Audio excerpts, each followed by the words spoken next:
galau. Aduh, gue mau pindah ke iPhone tapi...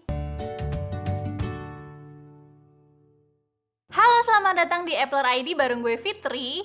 Di channel ini gue akan banyak bahas tentang Apple, baik secara produk, service, maupun Apple secara brand itu sendiri ya. Jadi kalau kalian tertarik sama video yang barusan gue sebutin tadi, consider to subscribe dan nyalain lonceng biar gue semangat bikin video berikutnya, oke? Kali ini gue mau bahas tentang pindah dari Android ke iPhone. Soalnya butuh pertimbangan yang matang dan panjang untuk pindah dari Android ke iPhone. Nggak cuma sekedar ganti perangkat, tapi juga ganti keyakinan. What? Gimana tuh? Maksudnya tuh keyakinan mengenai pengetahuan, kebiasaan-kebiasaan kita pakai handphone gitu loh, bukan keyakinan yang lain. Karena ada banyak perbedaan yang mendasar antara iPhone dengan Android. Pertama dari operating system atau OS-nya sendiri ya, sistem operasinya. Jadi karena Android ini berbasis Linux, sistemnya itu lebih terbuka, lebih ramah sama customization gitu kan. Mulai dari launcher, widget, posisi-posisi aplikasi yang ada di display HP kalian tuh kalian terserah deh mau dibikin model apa juga, yang lucu-lucu, yang pastel-pastel, apa yang manly-manly gitu. Nah, beda ceritanya kalau pakai iPhone. Kalian level customization-nya tuh nggak bisa sebanyak di Android. Paling kita cuma bisa kayak grouping atau nampilin apps yang memang pengen kita tampilin gitu. Mungkin itu mengapa iOS itu cenderung lebih stabil dan lebih konsisten gitu performanya. Beda dengan Android yang antara satu merek dengan merek yang lain itu beda-beda kombinasinya, racikannya beda-beda. Makanya itu kenapa kayaknya iPhone jadi lebih stabil, gak gampang nemuin lag, gak gampang nemuin stutter atau kayak cegukan-cegukan gitu, lebih flawless lah secara sistem operasinya.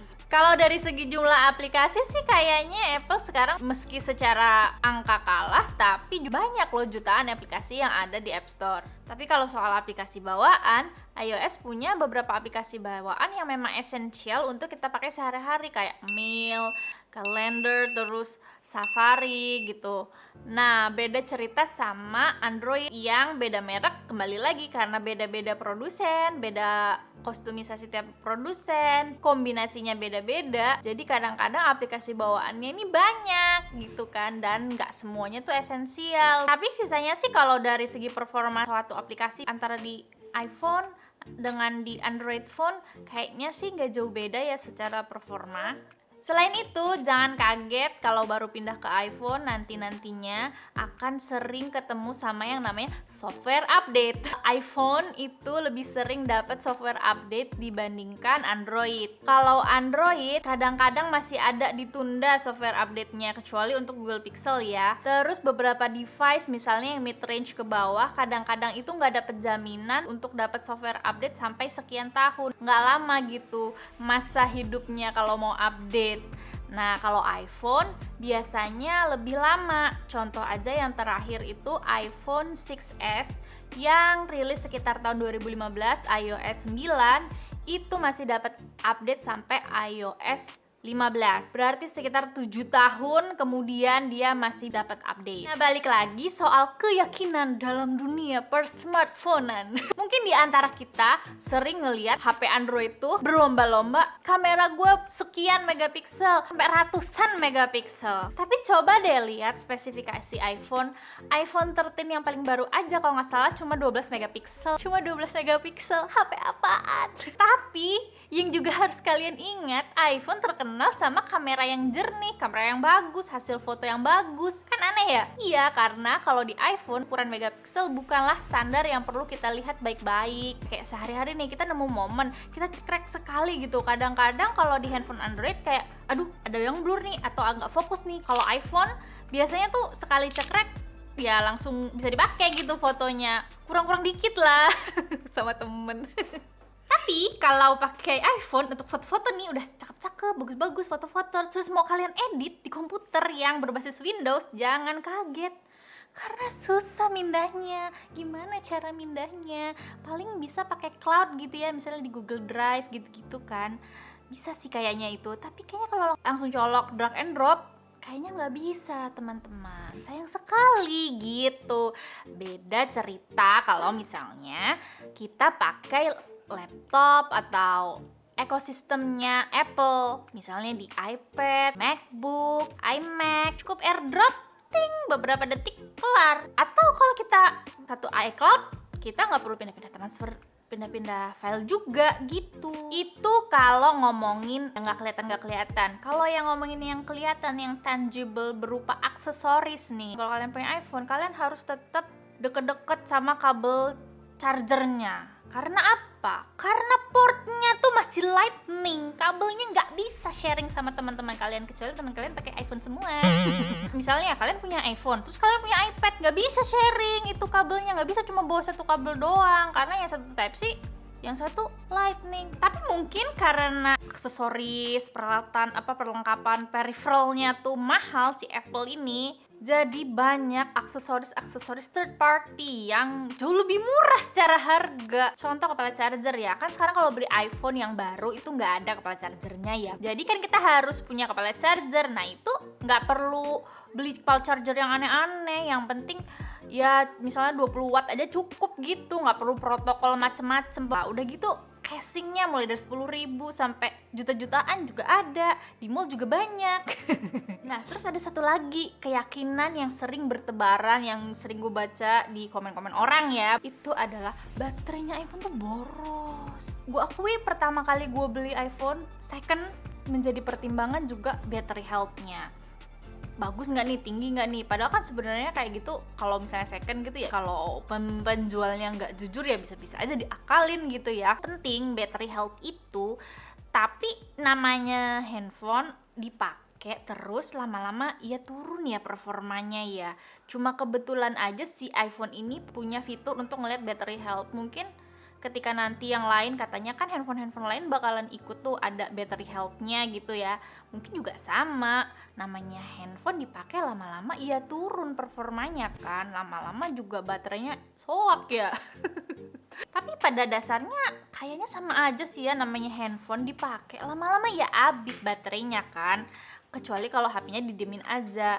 Nah ini yang bikin iPhone tuh menurut gue beda dibanding sama handphone Android pada umumnya soal baterai, soal preservasi baterainya. Si iPhone ini kalau posisinya idle, itu baterainya tuh lama ngedropnya, lama turunnya gitu dibanding Android dengan sama-sama idle nih, turunnya itu lebih lama. Kayaknya tuh preservasi baterainya ketika idle dan ketika low power, ketika kalian aktifin low power mode ketika di bawah 20%, itu tuh preservasi baterainya tuh menurut gue cukup bagus.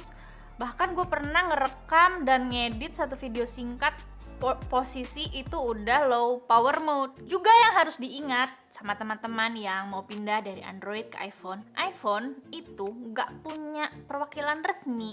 Dia cuma punya Apple Premium Reseller di Indonesia, kayak misalnya di Gmap, iBox gitu. Kalau kalian beli di iBox misalnya ada kerusakan, ada garansi kan 1 tahun. Terus ada kerusakan, kalian bisa bawa ke iBox buat diperbaiki kan, karena masih ada garansinya. Nah terus kalau belinya garansi Inter gimana? Kalau kalian mau memastikan partnya asli, mau klaim garansi yang beneran, ya harus ke Apple Store. Paling deket di mana?